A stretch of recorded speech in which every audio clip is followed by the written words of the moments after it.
Okay, so so maybe let me begin with a few opening statements that I would like to kind of what I would like to achieve in in that in my talk, in my lecture today.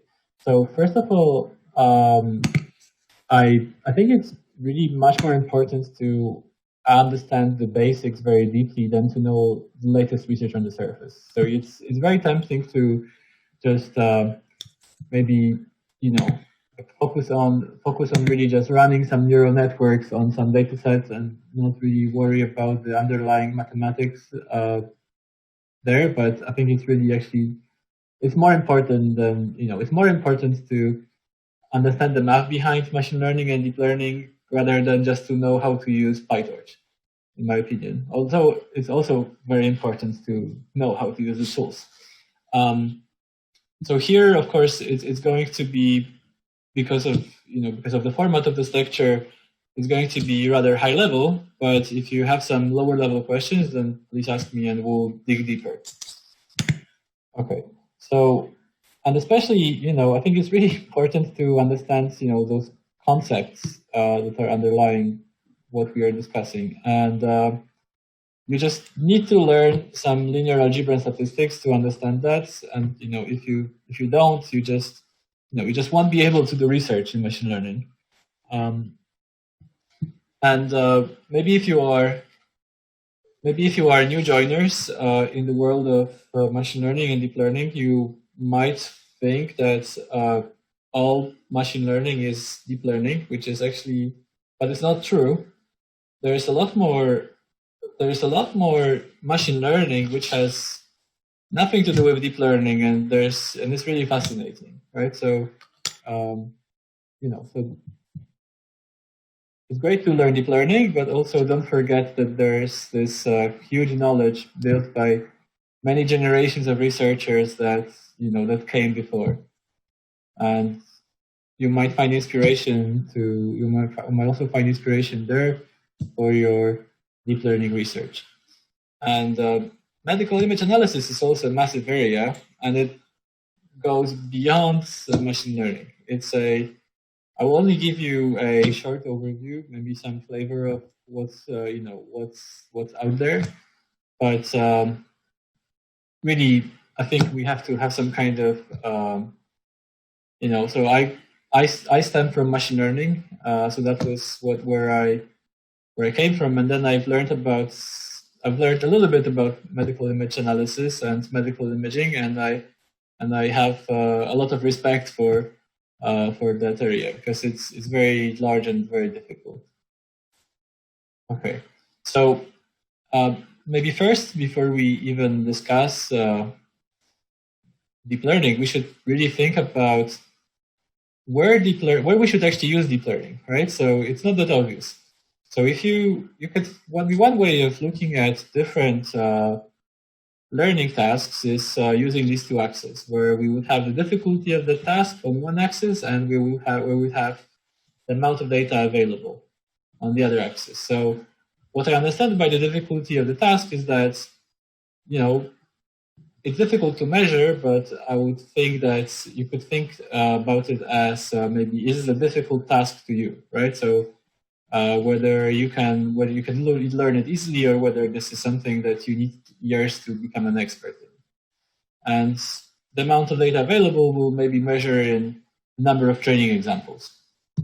So those kind of learning tasks that deep learning is really effective in is typically in this top right corner of the figure, and you might have. Well, you must have already heard during the earlier lectures about the advances in game playing, natural image recognition, speech recognition, and machine translation. And I think it's really right now, I think very recently, I think medical image analysis is really also in that part of the graph where actually deep learning is becoming useful, because it's arguably a difficult task, but we also now begin to gather enough data that we are actually able to do anything about it. Okay, And I don't know if you have heard of Richard Hamming. If you haven't heard of Richard Hamming, you should read his amazing talk given a long time ago, titled "You and Your Research," where Richard Hamming explains what are the good problems to work on. And one particular point that he made in this talk is that, if you look at all kinds of scientific problems on that axis of difficulty, some of them are very easy and already solved. For example, or close to be solved, where they can still be improved, but these are not really open problems, right? For example, the construction of a steam engine, that has been done. The construction of the phone, that's pretty much done. Or the construction of the television, these are very well researched problems. And on the other hand, there are these problems that seem fascinating, like teleportation or time travel, which I'm sure everybody would like to solve, but they are actually so hard that we cannot do very much about them, right? So we don't really have a very realistic way of trying to solve teleportation or time travel. At least, okay, I don't. Maybe you do. I don't, right? So basically, if I wanted to, I would really like to solve time travel, but I really have no way to where to start, right? So Richard Hamming makes this point is that there is this, there's this boundary, and this is the kind of a type of problems to work on, right? So these are problems that they are difficult, but they are, but we have actually some way of trying to solve them. And I think deep learning and medical image analysis is in this very good part on this, is in this very good part of this axis of difficulty that we actually, it's not completely solved, so we still can do research, but at the same time, it's, we have some kind of ways that we could at least try starting to solve them. Okay. Okay, so going back to deep learning in medical image analysis, it is, like I said, this is a very large area of research, and it is, unlike neural networks for natural images, it is a lot more complicated.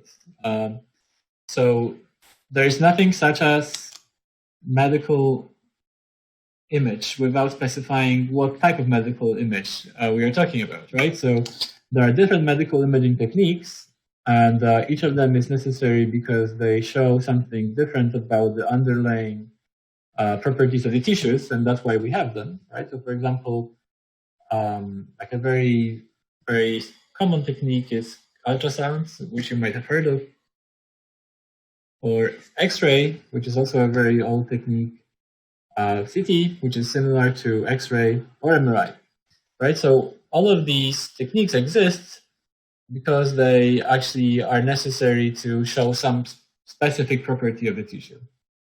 So we cannot, like what Jacek mentioned is that I'm personally interested in breast cancer, and then, in breast cancer, you can use all of these types of imaging techniques, and they all reveal something else about the underlying tissue and underlying disease. And they all have different properties, right? So for example, the ultrasound, the ultrasound is either has a form of a video or a very large number of relatively small images. X-ray are 2D images and usually pretty large 2D images. CT are 3D, and so it's like a CT is very similar to X-ray. So it would be a very large number of high resolution images. And MRI is also 3D, but it is typically slightly smaller images, because there are some physical limitations of how they can be acquired that govern that. And only if we choose an imaging technique, and if we choose the part of the body that we are interested in, it makes sense to analyze what possible learning tasks we can consider. So in particular, oh yeah, that's okay. So there's a question. There's a question from the audience. Thank you very much. Yeah, that's right. So there's also the question about microscopic images. That's right. So that's a very good question. So here I'm talking about images that typically are considered in radiology, but the type of imaging techniques that are considered in radiology. But there are other, and these are not even. This is not even a complete list. But there are also microscopic images which are also very difficult to analyze because they are very, very large. So they could be. So these microscopic images could be like tens of thousands by tens of thousands pixels, or maybe even larger. So it's also another imaging technique that's out there. So you also have to choose a methodology for analyzing these images specific to this imaging modality. And but having, let's say, assuming that we choose our imaging modality or imaging technique, and then we choose the part of the body, then we have a few possible learning tasks. You might probably have heard of, well, from the earlier lectures, you might have heard of classification, segmentation, and detection. I think it's pretty specific of medical imaging is the problem of reconstruction, which I will mention in a second. So, okay, so classification, that's the most basic problem in machine learning and also in medical image analysis, right? So here we're trying to do something very, very simple. We are just looking at this. So this is an X-ray image of lungs, and we just want to say, okay, using some kind of a convolutional neural network, we want to say, okay, so is this cancer or not cancer, right? So, and I'm sure that you have heard of all of these. Even if you haven't studied deep learning very carefully, if you have heard of ResNet, DenseNet, AlexNet, all kinds of networks, you probably most likely have heard of the networks that are for classification. So that's really where a lot of the research has been directed in machine learning, specifically.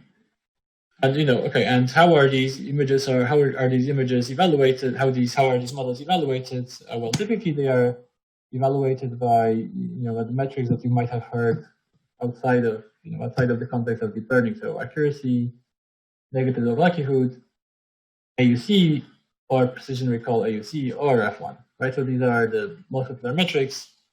I think it's So okay. So I see someone. I heard someone. Okay, should we continue? Okay, so you should mute yourself if you didn't mute yourself yet. So that I'm not confused whether you want to ask a question or not. Okay, so AUC is the most popular metric there, and since this is a summer school, I thought that we will actually. I think this is something that when I read papers. Well, especially when I read applied papers, I can tell that many people do not really understand what AUC is measuring. So I thought that maybe I will just take a few minutes and actually explain what AUC is doing and why we even need it. So the reason why we need AUC is that in medical imaging, very often you have a very heavy class imbalance. So, for example, if we stick to our cancer example, if we think of, for example, screening programs, right? So, if maybe lung screening programs, large majority of people do not have cancer, right? They are large majority, probably like 99 or more percent in lung cancer. If it's just a screening program, so if we're just looking at this, general population, and we take an X-ray of them, most of them are healthy, right? There is no need to There's no need to do anything to them. So if you construct a classifier that would tell you no for every example, then you would suddenly be 99% accurate, right? So that's why accuracy isn't a good metric in this case of a class imbalance. That's why we need metrics like AUC. AUC also is susceptible to this to some extent, but not to the extent that accuracy is. Okay, so AUC, it stands for the area under the receiver operation. Okay, so the receiver operator characteristic curve. Actually, there's that's okay. So basically, it's an area under a certain curve, and I will show you how to compute this curve. So you can see that here below you have on one axis you have the false positive rate and the true positive rate. These are numbers between 0 and 1, and this dashed line is a line that indicates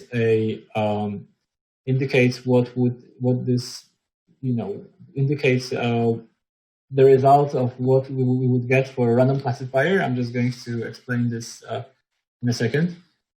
But that's how we would. So let's say that this is how we would like to. Okay, let me move this so that I can see what I'm talking about here. Okay, so we have some predictions made by a classifier, right? So this is what we have in the bottom right corner, and so the place on that axis indicates what the classifier is predicting, and then the color indicates the ground truth label, right? So here, if you see, so here I'm pointing to a negative example, like an example with a negative ground truth label, for which our classifier predicted, maybe 10% of the probability of belonging to the positive class, right? So we are assuming that this is a binary classification problem. Okay, and we only have these 5 examples, right? So this is just just for the illustratory purposes. Okay, so our classifier has made these predictions, and these predictions aren't binary, and very often in machine learning you expect a binary prediction, right? So what has to be done is we have to pick some kind of a threshold where we would consider where we would actually classify, we would take the predictions and we would say that above a certain threshold, this is a positive prediction, and below a certain threshold, this is a negative prediction.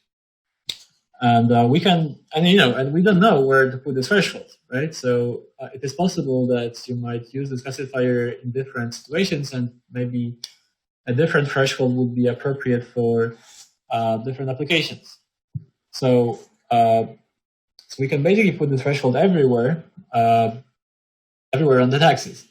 And in particular, if we consider those points that are between the probabilities predicted on the test set, we have some set of possible thresholds, and what we can do is for each threshold we can compute a false positive rate and a true positive rate, and so basically each point here defines, so each threshold here defines one point on this curve, and then what we can actually do is we can compute the area under this curve, and that's what's defining the area under the curve, right? So the area under the receiver operator curve. Okay, so basically what this is showing us is the area under this curve is measuring how well the classifier discriminates between two populations. Okay, so I think this is really difficult to understand if you don't do an example. So actually, I created an example, and we're just going to compute it together. So first of all, let me remind you the definitions of the true positive rate and the false positive rate. So, they are like this, right? So so the true positive rate, so we look at the true positives, right? So for a given threshold, we have some true positives and we have some false negatives, true negatives, false positives, right? So that's what we get for every threshold. Okay, so but the true positive rate, we just measure true positives divided by true positives and false negatives, right? And then we look at the other axis, false positive rate, and we look at false positives divided by false positives plus true negatives, right? Okay, so now let's take a look at the first possible threshold, right? So what we get here is, okay, so let's compute these numbers for this one. Okay, so maybe let's begin with true positive rate. Okay, so true positives. Okay, so all of them are true positives. Okay, so all of them are true positives, right? So we look at the positives and they are all predicted to be positive. So we have 3 here, and then we look at here. Okay, so this is again 3, then false negatives, right? So nothing here is on the left of that side, so there are no false negatives, right? So basically this is 3 divided by 3. Okay, so we've got true positive rate of 1. Now we compute the false positive rate, right? Okay, so the false positive. Okay, so false positives, right? So this is a false positive, and this is a false positive, right? So again, we have 2 here, and there are no true negatives, right? Because there's nothing here is considered negative. So that's how we are getting this point. Okay, so now we can consider this point, right? So this is a different threshold.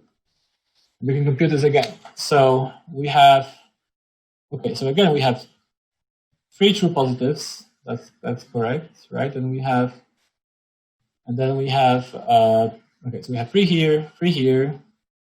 We don't have any false negative, right? Because this is a true negative, so it's 0, right? So we have again 1 here on the true positive rate axis. Then we compute the false positive rate, right? So okay, so false positive rate. So we have 1 false positive, right? Because this is actually a negative example, but we classify this as positive. And then we have, okay, so this is 1, and then true negative. Okay, there's 1 true negative, right? Because everything on the left of here we considered negative. So altogether we have 1/2, right? So this is a false positive rate. And we can, we could keep going, but you see the idea, right? So we can basically compute this point on this curve for every threshold,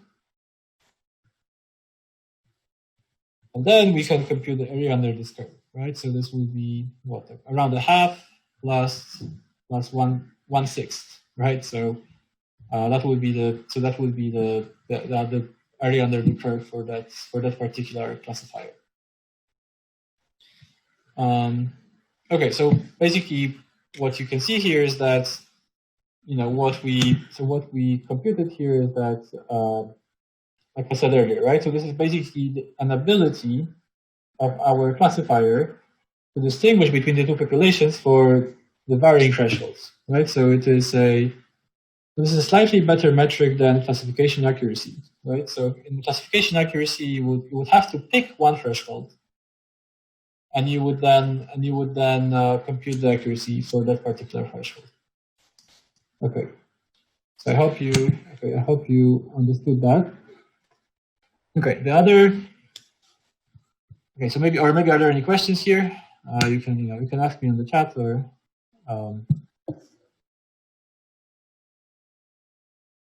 Okay, so it seems like there are no questions. Okay, and and also if you think that I'm telling you things that you already know, just also maybe tell me privately that you have already learned all of that during the summer school. Okay, so that was classification. Segmentation is very similar to classification. but not identical. So what you can think of segmentation is really like a pixel-wise classification, right? So let's say if this was a classification problem, then we would, maybe the question would be, if we're learning at a classification task for this image, maybe the question would be whether this person has a tumor. Here in the segmentation, we're not just asking whether someone has a tumor, but we're actually asking to indicate different types of tissues in this image, right? So and here specifically, we're doing this on a pixel level. And you can actually, there are many different ways of solving this problem. One way, I think, a very convenient way of thinking about this is that segmentation is really similar to classification, but where you really do the classification on just like one pixel at a time. And I think if you maybe have tried any kind of solving some classification problems, then you would know that in classification you very often need a lot of images to train very accurate classifiers. Segmentation is sometimes a little bit easier from that point of view because for each image you actually have a lot of labels, right? So during the training time, you have a lot richer information for your neural network to learn from. So you don't necessarily always need hundreds of thousands of examples to train accurate segmentation networks. But it is also tempting to think that each pixel is like a totally separate example, but you also have to take into account that if you think about it like that, all examples are actually very, very closely connected, right? So each example corresponds to more examples in classification, but it's not, let's say if this is maybe 200 times 200 pixels, it's not exactly like you had 200 by 200 examples, right? It's more like maybe you had maybe a few hundred, right? So, but okay, anyway, nevertheless, that's the reason why you can do classification with fewer number of training examples and get pretty good results. Okay, and in classification, you use all of these kind of networks that I've discussed before, like ResNet, DenseNet, all of that. In segmentation, there's a separate family of networks that are frequently used in segmentation. Probably the most commonly used network in segmentation is called UNet, which maybe you have also heard of. The principles behind UNet are similar to the principles behind ResNet or DenseNet. So if you really understand DenseNet ResNet, you can very easily understand UNet. The thing that distinguishes UNet from classification networks is that here we really want to make a classification for the entire image, right? So we have this rectangular input, and we also have a rectangle. Okay, so here this is an example where the segmentation map is slightly smaller, but slightly smaller than the input image, but it could be the same size as the original image, right? So we really have to make this dense prediction. That's called dense prediction when you're making a prediction about multiple pixels. And we need a special type of network to do that. So those kind of very early networks, neural networks for segmentation, were basically just applying classification networks. A convolutional network after a convolutional network after another convolutional network without changing the size of the feature maps very much. And that's a plausible solution, but if you do that, then if you have this kind of conflicting you have two conflicting objectives, right? Because on one hand, you would like to have a very deep network that would allow you to reason about the image in some complicated ways and maybe find some very non-trivial patterns. That's that's basically the, let's say, intuitive reason why even neural networks need very many layers. But on the other hand, if you do that, if you actually do have like a regular network with so many layers, then what's going to happen is after some number of these layers, your network is just not going to remember what the, it's basically going to lose some fine detailed information about what the images look like. And especially in medical imaging, it is important to understand the global structure of the image, but also some details, right? So that's why this kind of structures are not necessarily very appropriate. And that's why the unit architecture was introduced.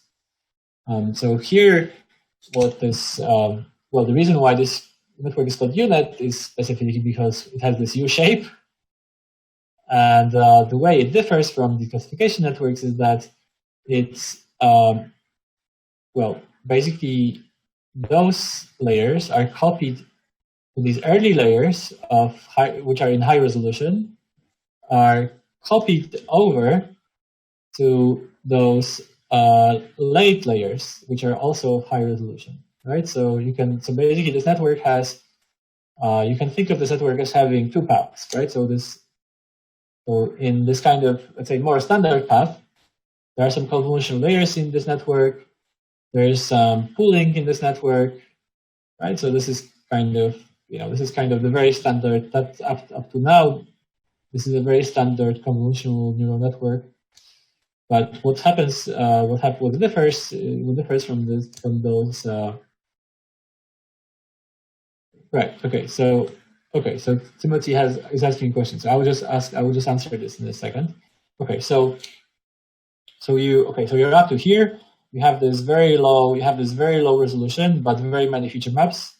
And then what happens is you start upsampling those. You start upsampling the spatial dimensions of the feature map, but reducing the number of the feature maps in each layer.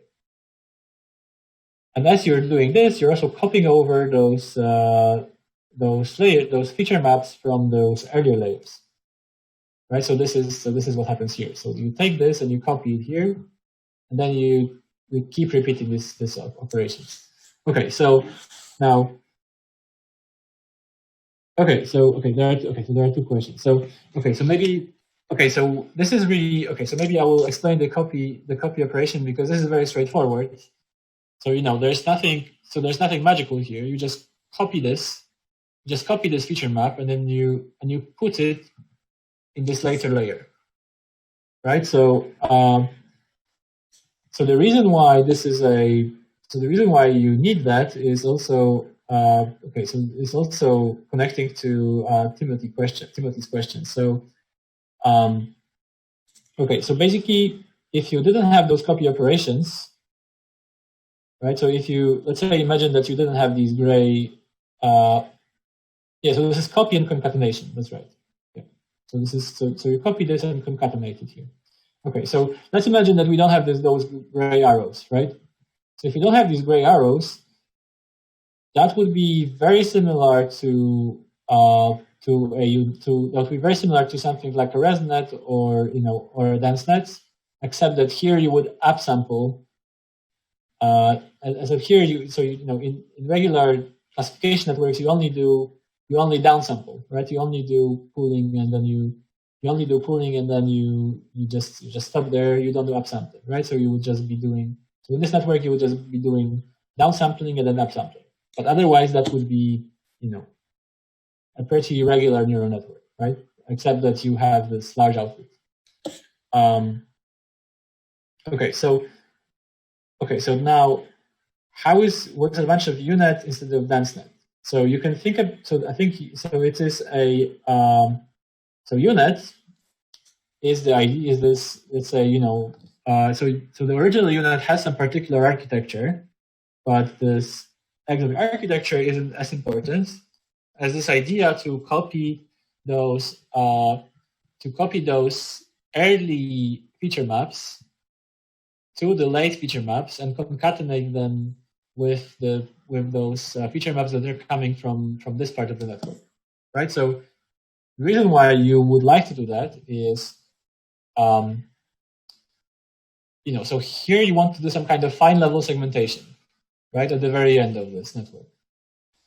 And if you went through this bottleneck here, then you lose this information, right? So you somehow reshuffle this in some way, and you don't have this fine level information. So you need to recover it somehow. So the way you can recover it is by copying it from this earlier layer, right? So that's the advantage of using this kind of like a UNet type of that's a UNet style over, let's say, over classification style. Now, you may design a UNet such that these individual parts resemble the parts that are used in DenseNet, right? So there is no contradiction there. Just the important point is really important idea of a UNet is this idea that you have this kind of a structure within the network. Okay, so I hope that answered your questions. Okay, thanks. Great. Okay, and the way you evaluate those architecture kind of segmentation networks are like this, right? So there's this thing called dice score that you maybe have heard of. It's very simple. It is just, so here by Y I denote the ground truth, right? So that would be the ground truth mask. And then by Y hat I denote the prediction of the network. And so, okay, so this is in the binary case, right? So we will just see whether they overlap, and then you divide them by the sum of these two sizes, right? So this again, this is between 0 and 1, right? So if you have perfect, so if you have the segmentation perfectly, they overlap perfectly. So this, so basically you count the pixels where they overlap, and then you divide by the number of by the sum of the sizes of those two maps. So you get 1. And of course, if there's no overlap, then you get a 0. And and of course, in practice you'll be somewhere in the middle. Okay, so that's segmentation. Now, okay, now where it really begins to get more exotic are the detection networks, right? So, so in detection, I gave you so this is a photo of New York.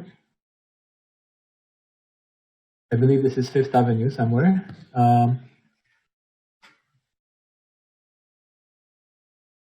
And okay. Anyway, I shouldn't be thinking. Now I'm trying to guess where it is, but okay, I don't know. Anyway, so this is a photo of New York, and okay, and in the detection problem, what you're trying to do is not just to say what it is, or this is not necessarily trying to segment this, but you're trying to draw a bounding box around different objects and classify different objects. Right, so I think you probably have heard of this during the earlier lectures. But this becomes very complicated in terms of neural networks, right? So I will just only give you some pointers here and a very brief description of this, because it was, that could easily actually be a series of lectures on different detection networks. But what you need to do is that these kind of detection networks, most of them at least, work in this kind of a way that there is some kind of a network that is computing some features, and then on top of these features, so that would be, okay, so maybe this could be something like some kind of let's say maybe a ResNet or a DenseNet, right? And then on top of these features, there is a smaller network that is suggesting where the objects are. So this one is only looking at This network would only be suggesting where, like what is something that is an object and not the background. And then what you would do is you would take a look again at this feature map, at the locations suggested by this region proposal network, and then you would run only a small classifier on that representation. So this is actually okay. So this figure specifically is from a paper on faster RCNN. There are, like I said, this is a massive area of research, both for natural images and for medical images. The mask RCNN is a stronger version of faster RCNN, and there's also a kind of an alternative designed to the same to solve the same learning task, which is called YOLO, maybe which you have heard of, but I won't go into too much detail here. But I encourage you to look at these papers. They are really, they are really good, and it's actually really, I think, it's really impressive engineering that goes into these detection networks. It's a lot more complicated than segmentation or classification networks. Here I really describe this to you in a very short way, and the way you evaluate these networks is this metric is called mean average precision. It is again, like in the detection world, everything is very complicated. So it would also take me probably 20 minutes to actually explain how mean average precision is computed in practice. But you could think of this as this is some kind of a variation of computing the area under the precision recall curve, then averaged over classes and with some additional tweaks. So I actually, before this lecture, I actually had to. It's so complicated that I had to actually remind myself how to do it. So I looked at this website, and you can actually. This is very good. Like it explains it in detail. So I encourage you to look into that. Okay. And finally, maybe a slightly less popular task, but also very important, is called image reconstruction. It is it's a very interesting and new learning. I think it's an old task in medical imaging, but it's a relatively new task in for machine learning. So typically, it is also MRI is the most popular application of this kind of a pipeline. So yes, okay. So this is an MRI machine, and this is actually, I don't know if you've ever been into an MRI or maybe have seen an MRI. It's just an impressive beast. So this this kind of MRI machine. Okay, so I've been told once that you see this says free T. I've been told that 1 T costs $1 million. Someone told me once. So so I'm estimating that this machine might cost around $3 million, right? So this T it indicates what is the strength of the magnetic field that this machine can create. Okay, so why is that even interesting, right? So the reason why this is interesting is that an MRI machine is not like a photo camera, right? It's actually, if you actually take measurements with an MRI machine, it looks like this, right? So it takes these measurements in the frequency space, and there has to be there's some way that decode this image in the frequency space into like a regular image, and that's in the Fourier transform, right? So you do that, and then you get something like that.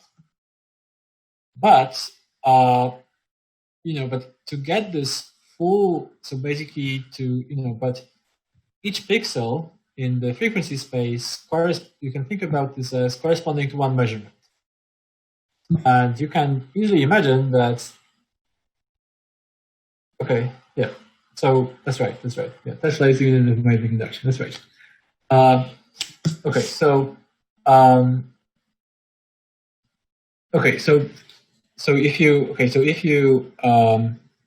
so to acquire all of these all of these pixels in this image, you actually have to do a lot of measurements, right? And because this machine, and being in this kind of machine is not a pleasant thing. It might last for a very long time. So, and because also the machine is so expensive, if you are in this machine for an hour, that's actually it's going to generate a huge cost. So what people have thought of is this accelerated image reconstruction, right? So it's accelerated imaging. But if you only acquire a certain subset of those measurements in the frequency space, you're not going to get the same quality of the image, right? So here I have one example.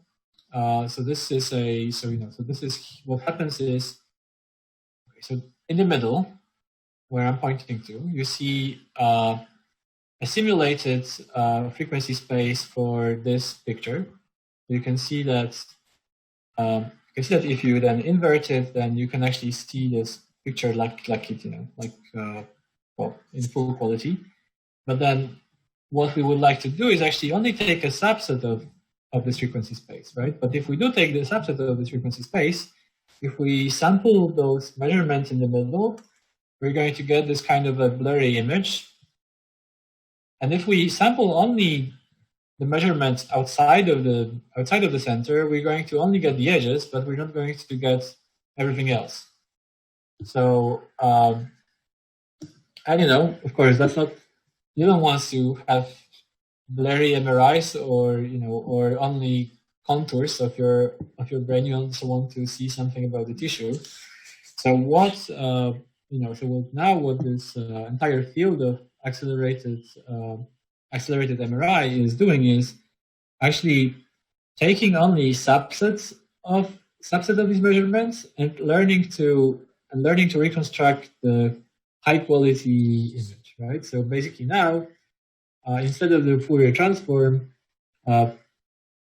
there's a lot of research that uses, for example, first the inverse Fourier transform and then CNN on top of that, or other network designs. So I encourage you to learn about this, and the way you compute, the way you evaluate those reconstruction is with some standard metrics, right? So like pixel-wise L1, pixel-wise L2, PSNR, SSIM, and there's lots of other derivatives of these metrics. And here there's a paper that I think maybe you should take a look at. This is a paper that my department wrote with Facebook AI research. So we have, so specifically here we have knee images and brain images. Okay. So now, so I explained this to you. Okay. So is additional CNN part of the learning, or is this pre-processing? That's the question. Okay. So is additional CNN part of the learning, or is it just pre-processing? That's that's a good question, actually. So you could, so there are different designs of how people think about it, right? So you could have, so in both ways, it would be learning, right? So you could, for example, consider this subsample frequency space, and then use some kind of a neural network to fill in those values in the frequency space, and then just run an inverse Fourier transform on it, and that's your image. Or you could, take the image with the subsample frequency space, run the inverse Fourier transform, and then on top of that, run a CNN, right? But in both cases, you're going to use the ground truth. Well, this fully sampled image after the Fourier transform as your label, and in both cases you're going to train some neural networks. So the answer is that you can do this in both ways, and I think actually this is actually a booming application of machine learning right now. So people are considering all kinds of combinations there. Okay, but the way I explained it is like it's like you could just do this very easily, right? That you could just take some neural nets, take some data, and keep learning. But it's actually pretty complicated at times. So first of all, public data sets are very tiny, and hospitals are not very keen to share this data, and there are some good reasons for that. Of course, there are some exceptions like the Checkspert data or the FastMRI data that I just mentioned a second ago, and there's more problems, right? So labeling medical imaging data on a pixel level is often difficult, and it's difficult objectively because it's sometimes difficult for someone to tell what kind of tissue it is. There is just some intrinsic uncertainty of what kind of tissue it is that you would like to label, and operationally, it is just difficult to get a lot of medical experts to label high resolution images because you have to pay them, and that's not cheap. Okay, and the medical image data also has very different properties from natural images that the standard neural networks are designed for. That's something that I'm going to explain in a second. And then finally, I think a very serious problem that is often overlooked in natural images is that standard neural networks like ResNet or DenseNet just don't have any mechanism to explain their predictions, right? So you only just get like a 70% cat kind of answer, but you don't really understand like why this is a cat, or it doesn't point you to the cat unless you actually design it as a detection network or segmentation network. Okay. Okay, so let me illustrate this. So for example, so this is the size of the image net dataset roughly. It's approximately 40 million images. And I'm very interested in breast cancer, so I thought maybe. Okay, so there's a question. So are there any global standards or guidelines for tissue labeling at the pixel level? I would say no, right? So of course there are some standards that are very specific to different applications, but I wouldn't say that I'm aware of any kind of standards that are, widely accepted across different imaging modalities, different kinds of parts of body. I don't think there's anything like that. Okay, so coming back to this example. Okay, so this is the image and data set. It's approximately 40 million images. Now, I'm very interested in breast cancer, and I wanted to use a public data set first when I started working on that. And this is how large it is. Right? So at that point, you can just, okay, this is a good data set, but there's a limit of what you can learn from 9,000 images, right? So I had to basically collect my own data set, and this is the size of that data set. But it's actually a very large project. It's a large project to the extent that after I collected the data sets and I preprocessed it, cleaned it, and prepared for learning, I actually wrote a separate tech report so that maybe other people can then take what I've learned about this type of data, and they don't have to learn it from scratch. Anyway, so if you're interested in medical imaging, some applied projects, maybe you should take a look at it. Okay, so the medical images are also very large, right? So it is standards to resize the images to some very small images, like 256 by 256 or 224 by 224, but medical images are often very large, especially X-ray images, right? So these are thousands of pixels on each side. Okay, so why is that really a problem, right? Like, why can you not just downsample these images? Well, of course you can, but if you downsample natural images, right? So there is a natural image here. I don't know if you see it. Can you see it? Okay, I hope you do. some of you might already be able to guess what this picture is showing. So maybe someone could. Okay, so maybe could you make a guess? Like maybe we'll see different guesses, and we'll see whether we agree. Okay, so there's one guess. Okay. Guys, let's make more guesses. Okay, so so guesses are Panda and Lena. Okay, that's interesting. Okay, well, I guess maybe someone could think this is Lena. Okay, this is a panda, yes. So but you should really appreciate this amazing property of natural images, right? You can make them so tiny, and you can still recognize what's in them. That's not something very obvious. If we look at medical image, right? So this is an image of this is an X-ray of the breast. There's no chance you can guess whether this person has cancer or doesn't have cancer.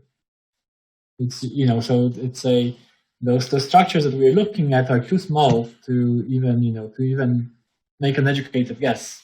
So if you show this kind of an image to even if you show this image in the full resolution to a radiologist, they're going to tell you that this image is not diagnostic quality, and they don't want to use it. Okay, so that's the end of the first part. So maybe if you have some questions now, you can ask them, and I think you could maybe even, if you want, you can ask them on chat, or if you prefer to speak, you can speak as well. Maybe actually it's better if you speak, because if you speak, then it's going to be recorded.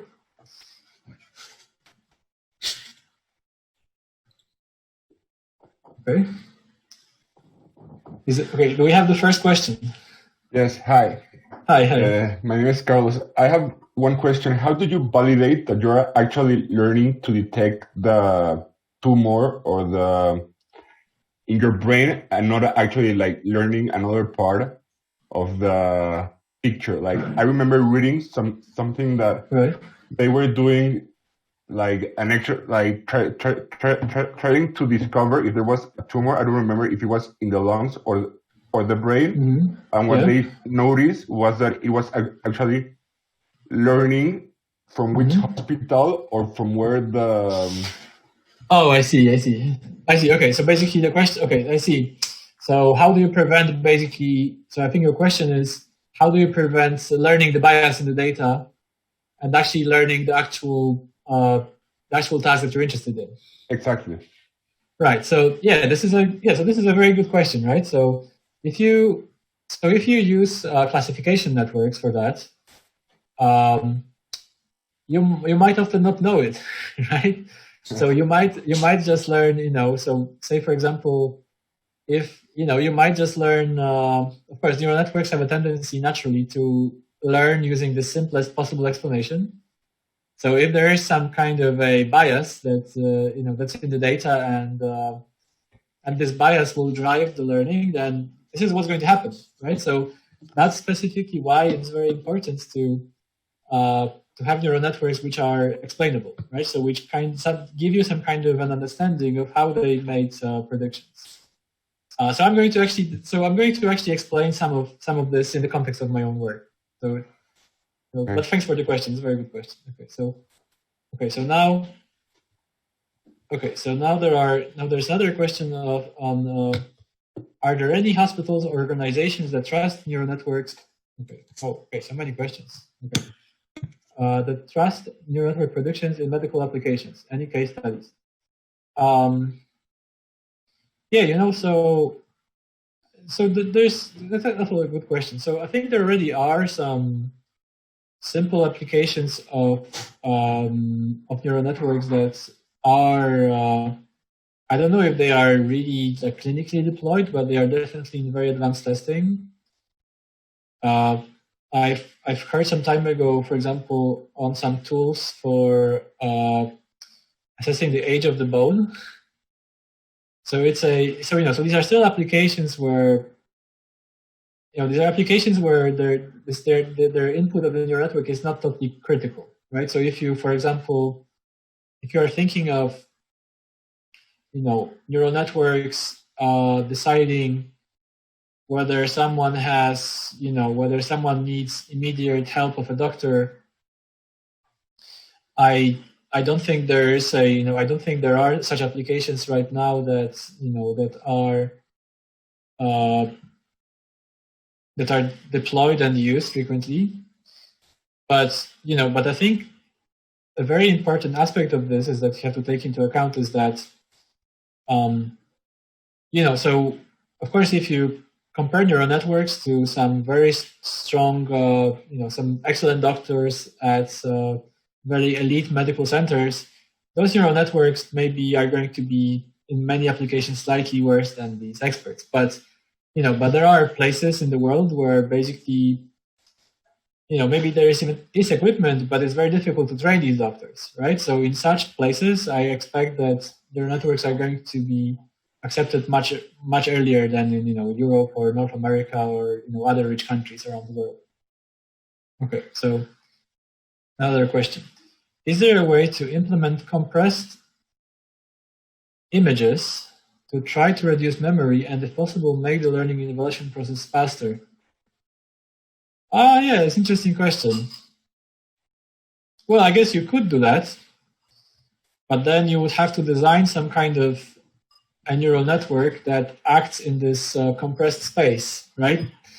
So I think this is, so I'm not sure whether anybody was successful with this direction, but it's definitely a plausible direction. Okay, so another question. Okay, any tips on finding breast cancer datasets, mammography, or MRI besides from cancerimagingarchive.net? Good question.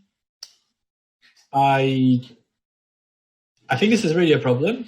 I don't know any good public imaging datasets with breast, either mammography or MRI.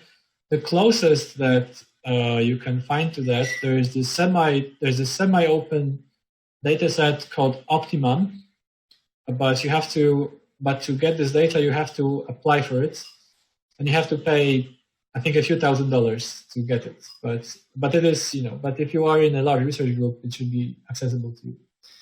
Okay, another question. So, are all the applications shown based on supervised learning? Yeah, you could say that. I think, well, in a sense, so there are other applications of machine learning in medical image analysis that are not based on supervised learning, but I think they are still, not really at the stage where I would say, I would recommend someone to use it if they wanted to do something, if you wanted to deploy something clinically, right? So, of course, you can, for example, you can do maybe knowledge discovery by clustering, right? So people definitely have looked into this before. Now there are some applications of GANs also in medical imaging, so it's a possibility. I'm just not, so I'm just not going to talk about it in my lecture, but it's definitely possible as well. Okay. So for the classification problem, that's the next question. For the classification problem, is it always binary? For example, for the breast cancer diagnosis, can you predict stage or molecular subtypes? Again, very good question. Okay, so that's something that we are working on. My group is working on right now. So it's I don't think that anybody has successfully done that on a large scale, but you could definitely do that. I don't see why. It's just a matter of having enough data. And if you want to predict something more detailed, then of course you need more data to predict it accurately. Okay, so another question. Recently, I have seen a few projects that tried to apply self-supervised self-supervision framework. What is the state of these approaches in medical image processing? Due to issues, dataset, etc., can this be a promising approach? Absolutely. I actually myself work on that in the context of medical image analysis. I think this is actually self-supervised learning is definitely a very promising direction in medical imaging, especially because we are, typically working with smaller data sets. It seems like basically like a perfect application of self-supervised learning. Okay. I hope you don't mind if I, have some juice. And then we continue. Okay, so thanks for the questions. Very good questions. Okay, so I'm going to show you how these ideas, or some of these ideas, can be applied in practice in my own. So this is going to be an example from my own work.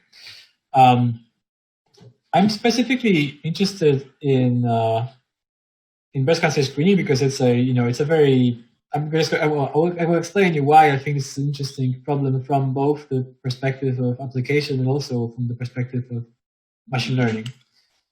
Okay, so maybe first let me start why I think this is an important problem at all. Like, why do I even work on that? So breast cancer is a very common, it's a very common disease, and breast cancer screening is a very common medical procedure. So in America, there are about 40 million exams performed every year, right? It is really a lot of data that's out there somewhere. About 250,000 women are actually diagnosed with cancer. So it's a very common disease. And 40,000 of them, unfortunately, lose their life to cancer. So if we could do something about it, maybe even if we could save maybe 10,000 of these ladies, maybe this could actually have a very big impact on the world. Okay, so this is what it looks like in practice. So these are X-ray images. There are 4 of them, and most all women have 2 breasts, and in breast cancer screening specifically, we consider 2 views of 1 breast. So there's this. So we have 2 views of the breast. So we look at the right breast, and we have this one angle from which we take this image, and then we have the other angle from which we take this image, and because there are 2 breasts, there's 4 images. Right, that's very simple. Okay, so it's important to understand actually and appreciate where in this whole pipeline this breast cancer screening is, right? So it's actually just the first examination. So if someone is over a certain age, they come to get a breast cancer screening. And then if they are fine, then nothing happens. They just the radiologist concludes that there's no cancer. If there is something suspicious, there's a possibility of doing more exams like ultrasound, diagnostic mammography, then also MRI. And finally, if this cannot be excluded that this person has cancer, there's the doctor performs a biopsy, and then a pathologist looking at this tissue under a microscope. And so finally, at the very end of this process, we know whether this person had cancer or didn't have cancer. Okay. So what we are trying to do in this work is something you could say relatively simple. We're trying to look at the screen mammography, and we are trying to basically say whether this person does have cancer or doesn't have cancer just based on screen mammography. So if we can do that, if we can exclude the possibility of this person having cancer, then maybe we can skip all of these other steps. Okay, so the way we look at this as a learning task is, we take these images, we have some learning model, and then we make 4 predictions, right? So we make a prediction for the left breast and for the right breast, whether there is something malignant in either of them, and also whether there are some benign changes, but nevertheless noticeable benign changes. Okay, so so we took this in the first stage of this project, we took this relatively simple approach where we took hidden code had just been presented. Oh yeah, that's right. Okay, oops. Okay, right. Yeah, I was worried that I presented something I shouldn't have. Okay, so this is our first approximation of the solution to this problem. We, in the paper that I'm giving you a reference to in the bottom, we just took these images. We added some extra network that was only learning on the pixel level from the pixel level information. And we concatenated that with those images, and then we trained some relatively standard networks. So here we used some variation of ResNets. We call it ResNet22. Of course, we did average pooling, concatenated those two different views for the same breast. Sorry, for the same view for two different breasts. Then we had some two fully linked layers. We make those 4 predictions, average those predictions. That's it, right? So that's a relatively simple network. Of course, there's a lot of engineering going in there that I'm not going to explain in detail because it's maybe not as fascinating, but it's very interesting that even such a pretty simple network can actually do very well. So we decided to see how this network does in comparison to humans, because that's the final that's the final evaluation that we have to make. We have to see whether actually it can be useful. So we picked 720 exams. Some of them had a biopsy, and some of them were totally negative. We asked 14 radiologists, to make a prediction of probability of malignancy in each breast. And we are not asking them to predict benign changes because that's kind of confusing to them. So we only ask them to predict whether this person has cancer. What we found is very interesting. So we found that individual radiologists in this task are pretty good. They get approximately 0.8 AUC. So so of course they are not trained to directly recognize whether someone has cancer just based on screening mammography, like I showed you a few slides before. So they cannot be perfect in that, but nevertheless they're clearly non-random, which is encouraging. But our network actually does better than the radiologists, right? So even though it's admittedly fairly simple, we can do slightly better than them in this task. But that's not the end of the story. If we take all of the radiologists and we allow them to aggregate their predictions in this relatively simple manner, it actually turns out that this ensemble is still stronger than our model. But if we take individual radiologists and then we aggregate them with our model, just like that, just by averaging predictions, this kind of a hybrid model is stronger than our model and the individual radiologists. I think that's very interesting because it is showing that our model and the humans are learning in some different ways. They make errors differently. So I think this is a very encouraging use for this type of research, because we can actually catch some errors that the radiologists are making, but it doesn't put radiologists out of the job, right? So everybody is very happy about this kind of result. Okay, and we also tried to create an ensemble of radiologists plus our model, and we keep improving.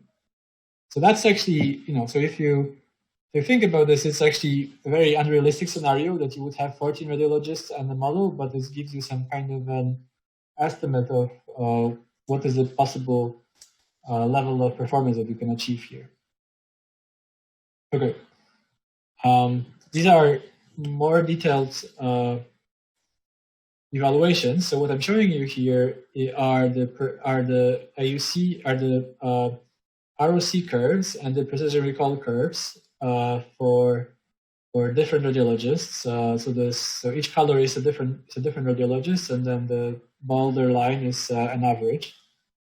And what I will show you is how much we can actually gain by hybridizing our radiologists with the neural net. So it's actually, you can see that in both metrics. It's you can see this easily. And I think what's particularly interesting is that the variance in these curves, in both curves, actually is much smaller. So so here some of the radiologists are extremely experienced radiologists. Some of these are, some maybe radiologists that are only starting, so they are not as good. But if we use the neural net, then they're almost the same, right? So this is really something that could be of great help to beginner radiologists. And this is showing what it looks like when we compare those our model, our hybrid, and average reader. Okay, so here what I'm showing you is also I think it's a very interesting graph, but it takes a little bit of time to understand what I'm showing here. So these are AUCs that different combinations of radiologists and our model would achieve if we use a different weighting for their prediction, right? So I was previously showing you results when we weight them equally. So lambda equals a half, but there's nothing that constrains us to that lambda would always have to equal to a half, right? So here we are looking at how the performance of radiologists would change for a different lambda, right? So if lambda equals to 0, this is only our neural network. If lambda equals to 1, these are only the radiologists, right? So the interesting thing about this is that even the best radiologists can still improve for a certain lambda with our network, right? So, and this is the case both for the ROC AUC and the precision recall AUC. Okay, so this network is actually on the internet. You can go there. You can go at this address, and you can load this network. It's code of the network, and it also includes the weights of the network. So it's you can basically do whatever you want with this as long as you respect the license. So you can do everything as long as you keep the license in the derivatives of that code. Okay, but is that the end of this story? Well, of course, this model is accurate and it is actually clinically useful as a second reader. We are in the process of introducing it and trying to test it, but it also has some problems, right? So one problem is that it's applying the same amount of computation to the entire image. And this image, as you can see, it has many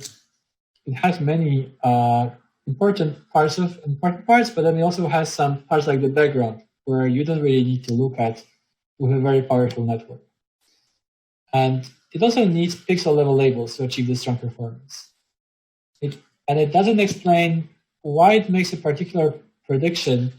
So it's hard to build trust in it because if you don't understand it, especially if you are a medical expert, then you're not going to trust it. So the direction that I'm currently pursuing are those models interpretable by design. And let me explain what I mean by that. This is the network that I designed for this purpose. We call it a globally aware multiple instance classifier. So this network is is acting in multiple stages in the image. At the beginning, it is looking at this image. Here, this is again a breast X-ray with some relatively low capacity network. It's going through some series of convolutional layers. Then it has one by one convolution layer, a sigmoid layer with two sigmoid layers actually that produce those two saliency maps. Then aggregate the predictions and then aggregate those predictions to make a global prediction about the image. Right. So the interesting thing about this, what I've shown you so far, is that it is doing localization. So thanks to this part of the network, it's doing localization even though it's never trained to do localization. It's never trained with localization labels. Right? It's doing something which is called weakly supervised localization. So this is a prediction of the network, right? So it is here, this red mark here. So it is learning that there is cancer here, even though it was never told that the cancer is here in the training data. It's only learning this from this global label. I'm going to explain it in a second. Okay, so then what we are doing is we are taking patches of this image that most likely contains some interesting information. And then on the patches of those informative patches, we run some higher capacity network. We aggregate those feature vectors for these different patches, and then we make this. Let's say we make what we call local prediction. And then in the last fusion phase, we use both the representation learned by this global network and the representation learned by this local network. We concatenate it, and we make a fusion prediction. So fusion prediction of whether there is cancer in this image. Okay, so now this is a little bit complicated. So let me explain these different parts one by one. Right. So I'm going to explain these different parts in that order. So here. That is a very okay. So basically, here what's interesting and what we should pay attention to is that this is something very similar to classification networks, but in classic classification networks, you instead of having one-by-one convolutional layers here, so this is a convolutional layer with just filters of size 1. So we have more likely something like a global average pooling layer that would take this entire representation and then reduce its spatial dimensions to only 1 pixel and maybe multiple feature maps. Here we do something different. Instead, what we do is we take all of these feature maps and we collapse them in this feature map dimension, but we keep the spatial dimensions. And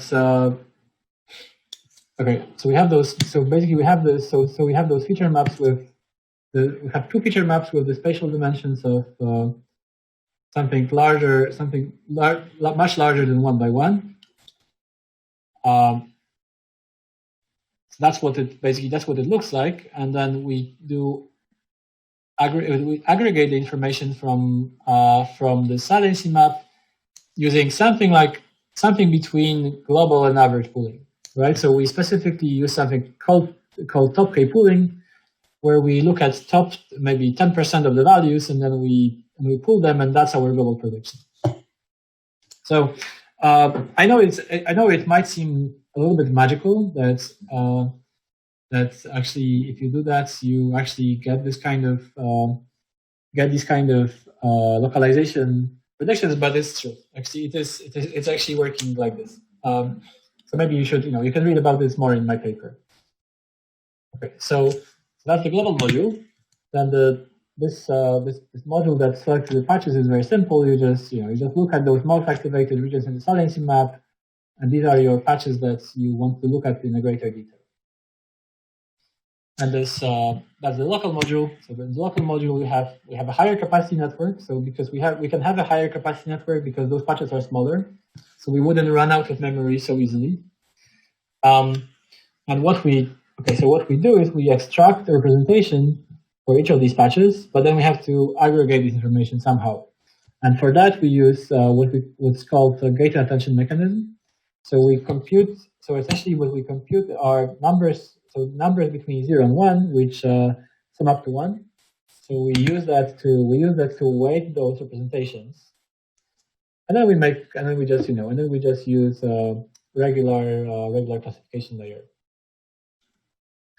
So I think the important concept here is that maybe you should look up is the attention mechanism, or you should look up the gated attention mechanism or attention mechanism. It's attention is recently a very popular.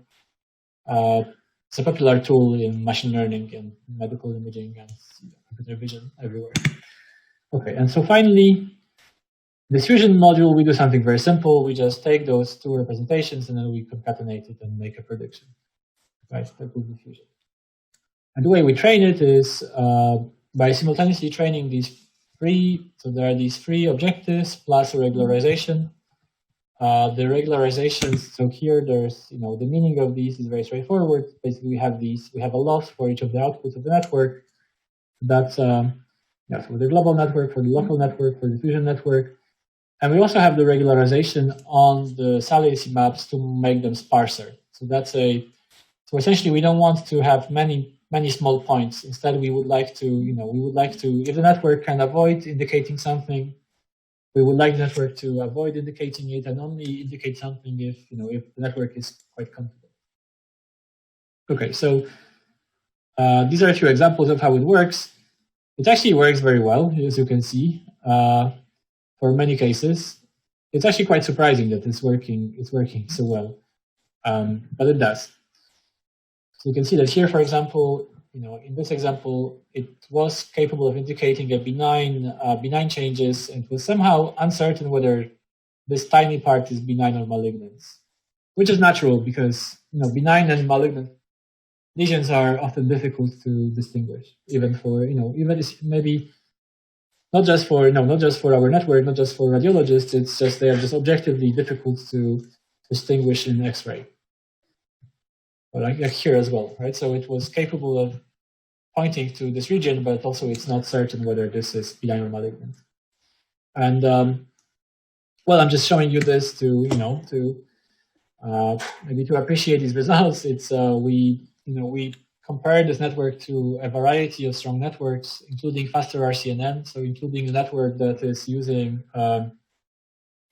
bounding box annotations during training. This network is only using the global label, and nevertheless we were able to outperform all of these other networks. And very interestingly, it even in some cases it's even capable of pointing some changes in the breast that the radiologists themselves thought to be mammographically occult, right? So here, there's an image where the radiologist said, like, this is a very dense breast, but I can't see anything. Let's take a look at the ultrasound. And the ultrasound, they did find that there is something malignant here, because ultrasound is just showing you different properties of the tissue, but our network was actually capable of indicating that on X-ray. So that's very interesting. And this network is also online. You can also download it. You can play with the weights. You can do whatever you like as long as you respect the license. We use a very similar model for COVID-19 in our very recent work. So here we are trying to answer whether someone will deteriorate in 24, 48, 72, or 96 hours.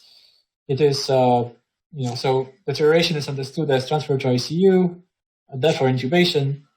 So these are kind of events that are, the doctor should be aware of if they are about to happen. And we found that this network is also this very similar architecture that works very well here as well.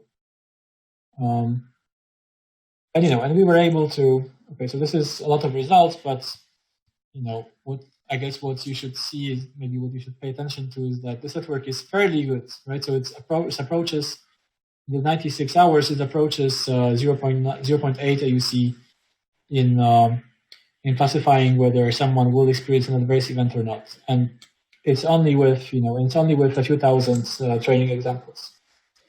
Okay, so what I would like to link with this second application is that as machine learning scientists, we're always trained in the following way that that we look at so let's say we want to solve some applied problem, right? So what we do is we study this applied problem, and then we suggest an appropriate network for this applied problem, right? So we suggest appropriate network structure for this problem. But there's also a possibility of doing something reverse, right? So we have those neural networks that have been trained maybe with hundreds of thousands of images. This is a lot more than any human will ever look at in their life. And maybe we can actually discover some new knowledge through machine learning, right? So I think that's, especially in the context of COVID-19, I think that's a very appealing perspective to look at these results.